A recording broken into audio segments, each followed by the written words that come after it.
Le prochain présentateur est Hamed Shaker from Ryerson University. De l'université Ryerson. Il va parler de l'utilisation potentielle du lidar en foresterie.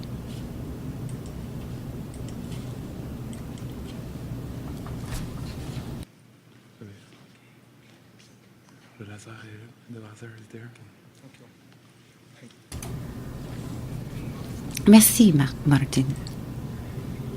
J'aimerais remercier Martin de son invitation de venir partager mon travail avec vous. J'aimerais commencer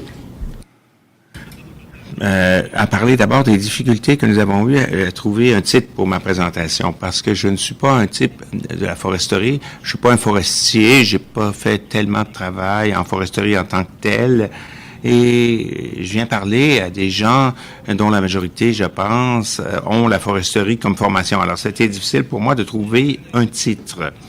Et puis, je me suis demandé, qu'est-ce que je vais présenter et pourquoi et tout ça. Et je vais arriver à la conclusion que je vais partager avec vous ce que mon groupe de recherche a trouvé comme résultat et la façon dont ces résultats pourraient avoir un potentiel dans le domaine forestier. Alors, essentiellement, je suis arrivé à une conclusion que j'ai utilisé ce titre qui est « Utilisation potentielle de la technologie lidar dans les applications forestières ». J'ai commencerai parce que ce que nous avons fait jusqu'à présent dans notre recherche, et je vais me concentrer surtout sur les 8 ou 9 dernières années sur l'utilisation de technologies lidar mobiles ou aériennes en application d'ingénierie, avec un intérêt particulier sur la classification des couvertures terrestres et l'extraction d'objets à partir des données lidar. Nous avons fait cela comme plusieurs autres sociétés de recherche et comme plusieurs autres scientifiques, mais ce que nous avons essayé d'ajouter à l'équation, c'est en plus de l'utilisation de la géométrie provenant du nuage de points, on a essayé d'utiliser des aspects radiométriques pour faire la correction et la normalisation. On essaie d'utiliser la range et l'intensité. Quand on parle d'intensité, on a trouvé certaines difficultés à cause de la variation d'intensité provenant même dans les mêmes, si on utilise les mêmes appareils à cause de différentes raisons. Alors, on s'est aperçu qu'il fallait faire quelque chose avant de commencer à utiliser les données sur l'intensité de lidar. Et cette idée, c'était relié à une espèce de correction radiométrique qu'il fallait faire sur l'intensité. Je vais vous montrer rapidement la correction et la normalisation radiométrique que nous avons fait au cours des quelques dernières années, et nous pensons que après qu'on a fait cette correction radiométrique, on pense qu'on va porter ça dans des applications, et je vais me concentrer sur 2 applications principales aujourd'hui qui sont reliées à la classification des couvertures terrestres et de la délimitation des lignes d'eau. Je vais vous dire quelque chose sur les problèmes d'intensité. Pourquoi est-ce qu'on a besoin de faire une correction radiométrique? Si on regarde ici, par exemple, la réflectance provenant des mêmes matériaux, un toit ici, dans ce cas-ci, on va avoir des réflectances quand même pas mal différentes, même si c'est le matériau est le même. Et la raison principale, c'est parce qu'on a différentes pentes, différents angles, différents aspects dans ce toit, avec la lucarne que vous voyez ici, par exemple. Ça nous donne différentes intensités. Et si on essaie de faire une classification sur ces intensités plus tard, on va probablement classifier ce toit comme dans 2 catégories différentes. Alors, c'est une des raisons pour lesquelles il faut d'abord faire cette correction radiométrique. Pour vous donner ici un exemple très rapide, qui est probablement pas parfait comme présentation, là, mais je pense que vous allez avoir de meilleurs exemples plus tard. Essentiellement ici, vous avez la situation avant la correction radiométrique, de quoi ça a l'air les intensités originales, les variations entre l'intensité originale, et ensuite après la correction radiométrique. Donc, après, on a réussi dans une certaine mesure à faire cette correction radiométrique, mais il y a un autre problème qui est apparu. Lorsqu'on a des zones chevauchantes, d'habitude, comme vous le savez, on collecte les données en des bandes et on a des espèces de zones de chevauchement entre les bandes. Et on s'est aperçu que même avec notre correction radiométrique, on avait quand même encore des variations d'intensité pour le même matériau de base entre différentes bandes. Alors, il a fallu faire une autre correction, c'est une autre action. Cette action, ça a été de faire une espèce de normalisation radiométrique. Alors, on appuie de différentes façons.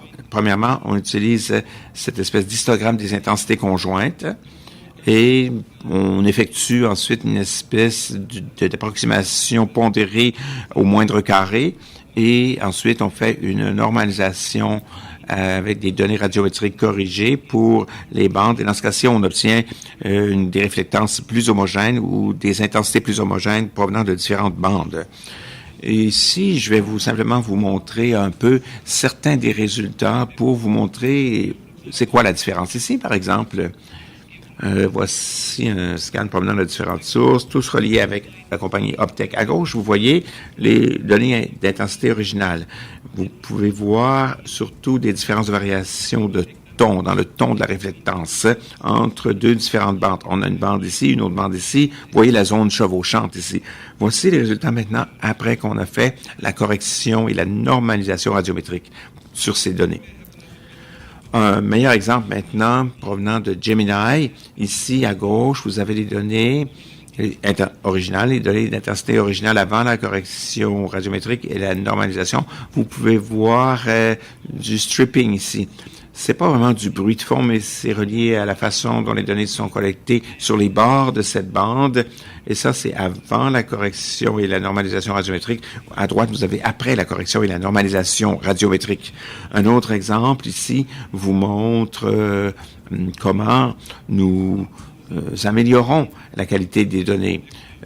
Ça reflète ce que Martine a mentionné au tout début, quelque chose qui nous semblait très important auparavant quand on traitait les données, n'est que un focus plus pointu sur une donnée précise. Ça vous montre ce que ça donne avant la correction radiométrique et après correction et normalisation radiométrique. Après qu'on ait fait tout ce travail, on a passé environ 4-5 ans à travailler à cette correction et à cette normalisation radiométrique.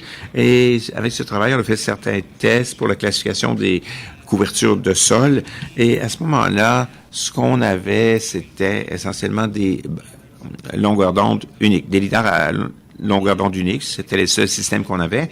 Et là, on a testé notre développement sur ces classifications avec ces longueurs d'onde uniques. Voici une région. Et je vais vous montrer seulement 2 exemples de résultats de classification avant correction radiométrique et radiométrisation et après correction normalisation. Alors, on a classifié cette région en 4 catégories et je crois que vous pouvez voir les variations dans les résultats de classification, surtout dans ces 3 zones avant et après la correction. Alors, ça, à gauche, ça avait été classifié comme gazon, mais en réalité, ce sont des arbres. Un autre exemple vous montre ici que cet édifice a été classé comme un arbre ou un ensemble d'arbres avant la correction-normalisation. Et ici, après correction-normalisation, c'est classé correctement comme un bâtiment. Alors, en général, ce qu'on utilise pour la précision de la classification, en utilisant des longueurs d'onde uniques avec un canal unique. C'était quand même pas parfait. Malgré toute cette correction-normalisation, alors on avait quand même moins de 70% de précision. Ce qui vous montre, encore une fois, qu'on a certains problèmes à avoir une bonne précision de classification en utilisant des données d'intensité. Cependant, heureusement, en 2014, on a eu le lidar multispectral chez Teledyne Optech. Teledyne Optech a inventé ce fameux lidar multispectral avec Python Optech, qui a ouvert, à mon avis, une nouvelle ère dans l'utilisation du lidar. Parce que maintenant, nous avons 3 canaux sur 3 longueurs d'onde différentes, comme vous le voyez ici. On a des fréquences très élevées, de 304 différences, près d'1 million de points par seconde de captage.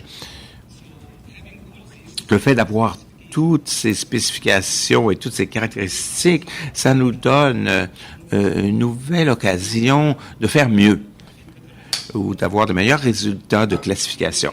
Et quand je fais référence au mot classification, encore une fois, je parle d'utiliser à la fois la distance et l'intensité, mais pas seulement le range, pas seulement la distance.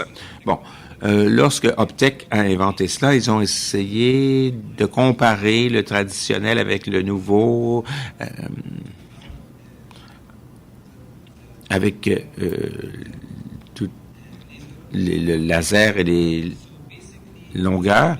Essentiellement dans le lidar bathymétrique, ça vient d'Optech aussi avec cette cartographie du fond de l'eau, fond de la mer par exemple, de façon bathymétrique. Ils ont réussi dans une certaine mesure. Ce qui est nouveau ici, c'est que maintenant, on est capable d'aller voir le dessus et le bas du plan d'eau, en plus de ce qui se passe sur la Terre. Alors, je commençais avec l'eau, juste pour vous donner un petit peu une petite idée de ce qu'on peut obtenir de chez Python. Et ça, c'était pour le lidar bathymétrique. Et si on revient là aux courbes de réflectance spectrale traditionnelles, en utilisant ces longueurs d'onde que nous avons actuellement, les vertes, qui sont près de l'infrarouge et qui sont mi-infrarouge aussi.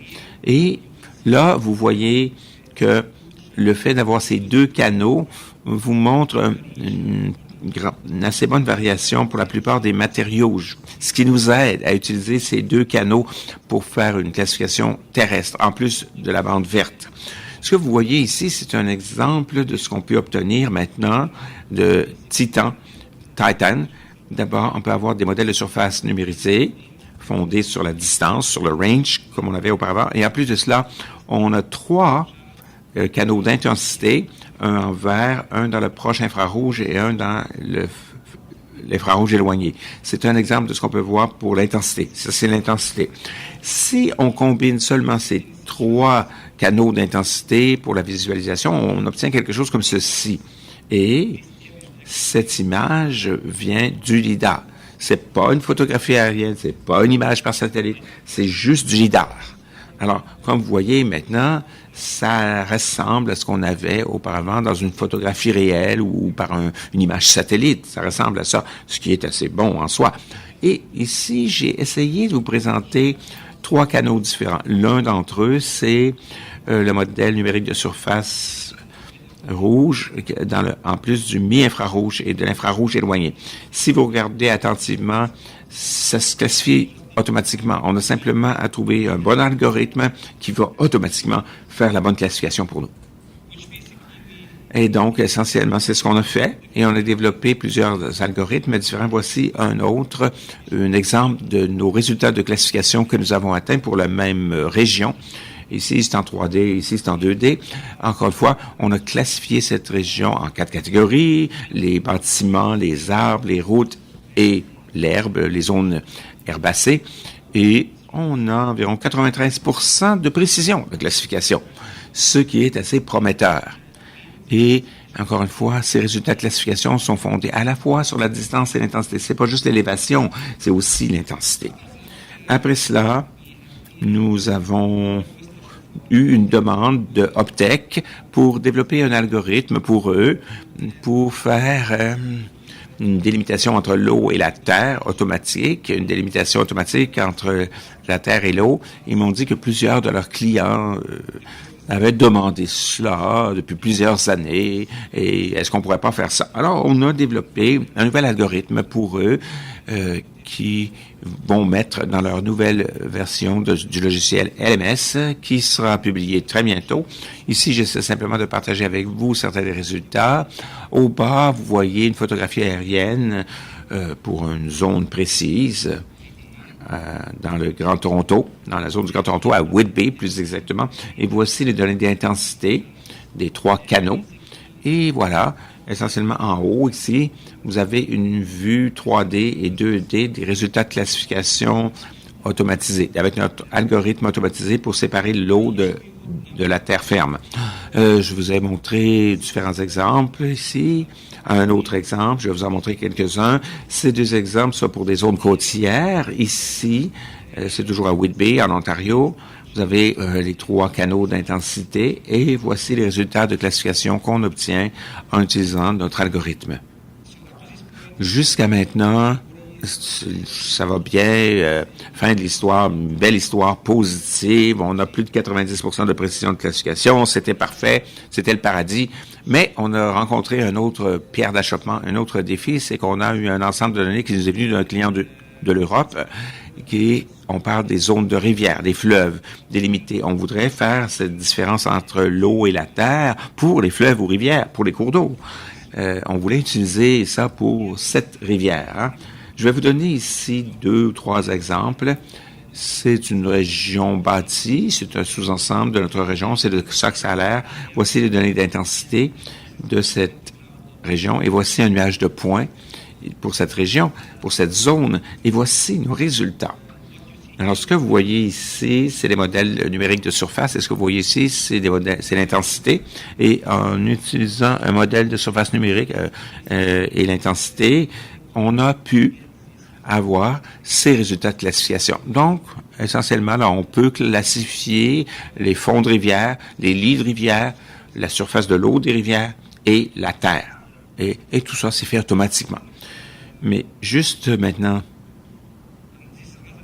un autre exemple ici qui vous montre les modèles numériques de surface et l'intensité. Et un dernier exemple maintenant pour vous montrer qui enlève les idées là qu'on va utiliser seulement l'élévation ou le range, si vous voulez. Cette zone était très difficile. Voici le modèle numérique de surface et voici l'intensité. Et comme vous voyez, vous pouvez peut-être pas le voir d'où vous êtes, l'élévation de la surface de l'eau et certaines des zones terrestres proches sont très proches en termes d'élévation et on a un terrain très plat. Alors, si on voit l'élévation comparé à l'élévation, c'est plus ou moins la même élévation. Et si on n'a pas les données d'intensité pour compléter la chose et pour compléter l'équation de la classification, on ne sera pas capable de séparer l'eau de la terre correctement sans l'intensité. Alors, c'est ce que je voulais partager avec vous aujourd'hui. On a beaucoup de potentialités pour utiliser cela dans les terres humides, par exemple, dans les zones forestières, et pour classifier différentes espèces d'arbres aussi, par exemple. Alors, je suis heureux d'être ici aujourd'hui pour partager des idées avec mes collègues et on va avoir une réunion par la suite pour voir comment on peut, je l'espère, utiliser cela dans des applications en foresterie. Alors, voilà ce qui conclut ma présentation et j'aimerais remercier ici que les données qui m'ont été données par Optech et l'appui continu du Conseil de recherche en sciences et en génie, Conseil national de recherche en sciences naturelles et en génie, qui m'ont été GODE et qui m'ont aidé à développer cette correction de normalisation. Merci.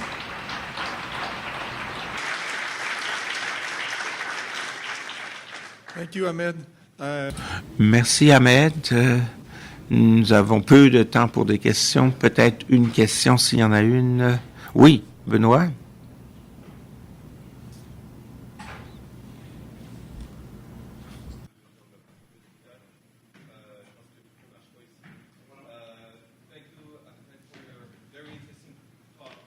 Merci beaucoup, Ahmed, pour cette conférence très intéressante. Je dirais que la correction des intensités laser va devenir de plus en plus importante à mesure qu'on utilise de plus en plus ce type d'information. Mais une question très technique pour vous. Vous nous avez montré comment vous pouviez corriger entre 2 lignes de vol. Mais que faites-vous si vous avez un ensemble de 100 lignes de vol? Est-ce que votre algorithme peut faire le tout avec cette centaine de lignes de vol? Et je sais que Martin Eisenberg aussi en a parlé peut-être. Je ne sais pas s'il y a quoi que ce soit actuellement dans la STOOS pour la correction d'intensité. La question s'adresse ici à Martin Eisenberg. Avez-vous quelque chose, Martin, pour la correction d'intensité? Sinon, je voudrais vous inviter à vous parler tous les deux pour créer quelque chose dans la STOOS parce que ces méthodes sont formidables et vont être de plus en plus en demande. Oui. En ce qui concerne l'idée d'avoir 100 bandes de vol, notre algorithme peut faire ça pour n'importe quel nombre de bandes. On a différentes façons de faire la normalisation, mais en tout cas, on le fait pour n'importe quel nombre de bandes de données. On espère de le faire de façon absolue, mais il faut avoir des intrants des fournisseurs de capteurs que nous n'avons pas actuellement. Et il y aura peut-être certains problèmes de copyright ou de droit de propriété, de droit d'auteur qui vont entrer en ligne de compte, mais jusqu'à présent, ça va bien. On peut faire des corrections relatives sur toutes les bandes. On fait ça. Mais en ce qui concerne la rencontre avec Martin, je vais probablement aller lui parler, oui.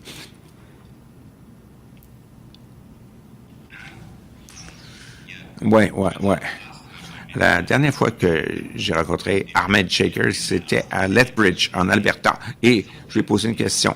Aux Philippines, nous avons 300 000 km² de données LIDAR. Et il y a un capteur, c'est ma question que je vous adresse aussi, Benoît, qui nous donne souvent des variations très fortes qui rendent des images d'intensité complètement inutilisables. C'est le Gemini. Ça se voit seulement dans Gemini, ce problème. Là, il y a une ligne de vol à la même hauteur et beaucoup plus sombre ou plus brillante que les autres. D'habitude, c'est plus sombre que les autres. C'est ça, c'est le problème qu'on a avec Gemini. Je vais publier un blog dans mon blog, je vais publier un post dans mon blog. Comment créer des intensités?